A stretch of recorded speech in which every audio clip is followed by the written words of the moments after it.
સુરત શહેરમાં એક ભવ્ય પત્રકાર પરિષદ યોજવામાં આવી, જેમાં કાકરાપાર જમણા કાંઠા નહેરમાં 90 દિવસ સુધી બંધ કરવાને મામલે ખેડૂતોએ સરકારના નિર્ણયનું સમર્થન કર્યું. ધો Purushottam farmer cooperative cotton ginning and processing યુનિટની પત્રકાર પરિષદ યોજવામાં આવી.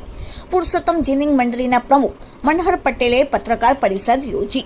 કાકરાપાર જમણા કાંઠા નહેરમાં 90 દિવસ બંધ કરવાના નિર્ણયને લઈને પત્રકાર પરિષદનું આયોજન કરવામાં આવ્યું હતું. 65 વર્ષ જૂના કેનાલના સ્ટ્રક્ચર ક્યારેય તૂટી પડે તેવી સંભાવના છે, એટલે એને તાકીદે રિપેર કરવાની જરૂર છે.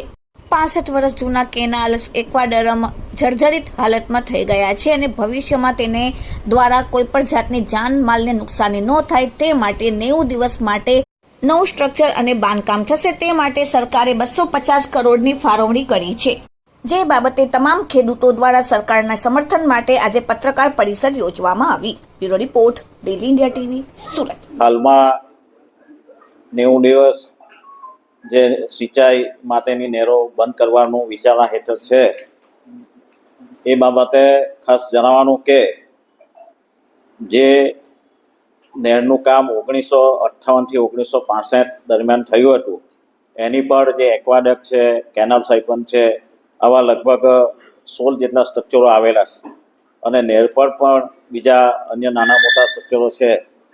એ 65 વર્ષ જૂના હોય એને બનાવવા ખૂબ જ જરૂરી છે.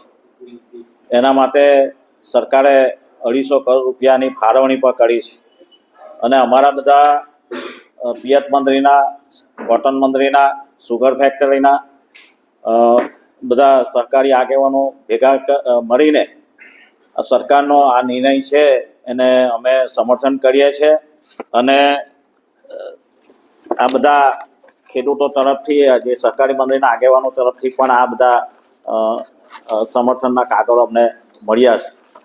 એટલે આ સરકારનું જે પગલું છે એ આવનારા દિવસોમાં ના ભૂતોના ભવિષ્યથી કે આ જે સ્ટ્રક્ચરો છે એ વહેલી તકે બને અને ખેડૂતોના છેવાડા સુધી પાણી મળે એ દિશામાં સરકાર પણ ચિંતિત છે અને અમે સૌ આગેવાનો પણ ચિંતિત છે. સુગર ફેક્ટરીએ પણ લોકોની માગણીને ધ્યાનમાં રાખી જે ઓક્ટોબરથી વાવેતર હતું તેમાં ઘટાડીને સપ્ટેમ્બરની 20 તારીખ કરી છે, એટલે સુગર ફેક્ટરીનું પણ વાવેતર પૂરેપૂરું થવાની શક્યતા છે.